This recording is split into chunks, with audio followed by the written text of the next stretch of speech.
Yeah, no, thank you, Chris, for having me. It's a great opportunity to be able to just give back to the game and communicate and share, everything that we do and everything that we learn. I think one of the things I'd like to get across first and most importantly is anytime, especially when I watch clinics, I want everyone who's watching and paying attention to understand that we all know what we're doing, and we don't watch a clinic to reinvent the wheel. We just watch a clinic to maybe find a little bit of a different way to teach what we already know. And sometimes we can get caught up in the trap of, I need to watch this clinic so I can learn this, and it's gonna move the needle for me. And sometimes it does, sometimes it doesn't. But I think it's more about just finding small ways to learn, finding small ways to communicate kind of what we already know in a different way for our players to get better. So by no means do we have it figured out. Do I have it figured out? It's just how can we get a little bit better at teaching and what methods can we use. So just the lens I want to talk about today is from a player development standpoint, and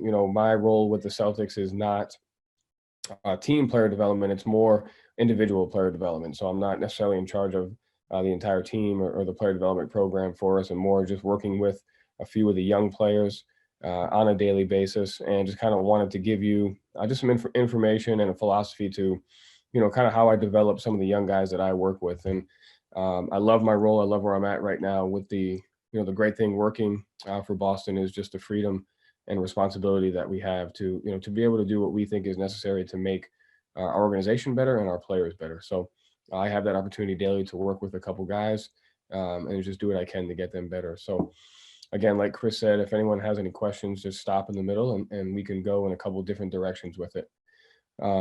My definition of player development and kind of what I think it is, I think it's a holistic approach to developing the person as well as the player. I think so much, especially in the last 5 to 10 years, everyone's focused on player development skills and drills and getting guys in the gym and workouts and strength and conditioning. And that is a huge piece to it, but I think there's another piece that's missing, and that's just developing the person.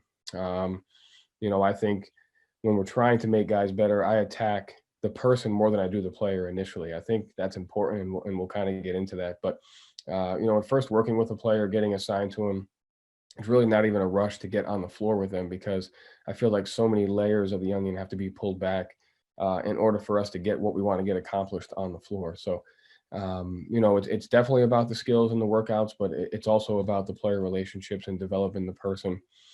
And we start with habits. Good off-court habits lead to good on-court habits. I'm a firm believer.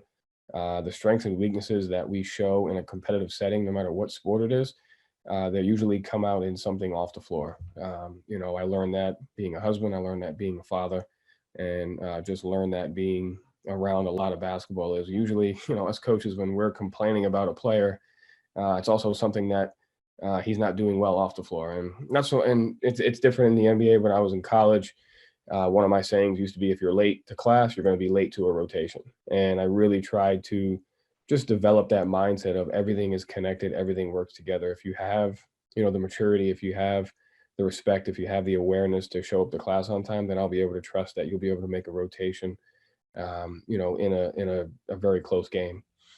And then I think player development's a lifestyle. I don't think it's a job. I don't think it's something that you turn off. I don't think, when you leave the office or you leave the gym, I think you're always working to develop, and that's built on relationships, growth, awareness, and developing skills there.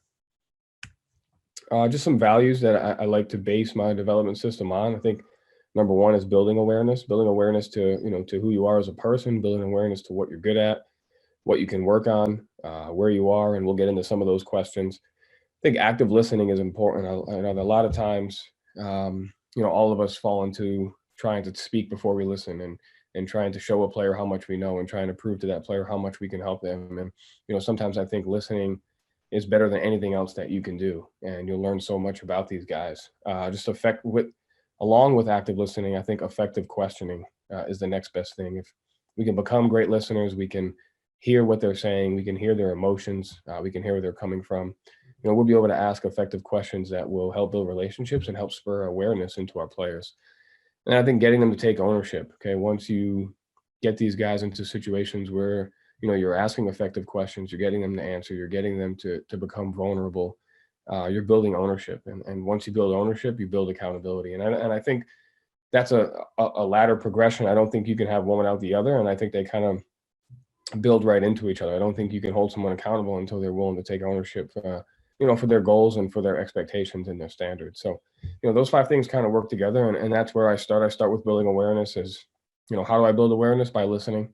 Once I listen, I ask effective questions. Those effective questions turn into ownership. And, once you develop ownership, you're truly able to hold players accountable to who they say they want to be, not who they are. Just 4 questions that I try to start out with. Where am I? Where do I want to get to? How will I get there? And what will get in the way of achieving what I want to achieve? And, I think just constantly hammering home those 4 questions. Sometimes, there's different answers to those. There's different layers. There's those questions daily. There's those questions in the preseason. There's those questions during the season. There's those questions after the All-Star break. There's those questions in the playoffs. And then there's those questions again in the offseason. So constantly asking those 4 questions on different levels, building awareness to exactly where you are. And, one thing I think in the NBA and really at any level is roles change so fast.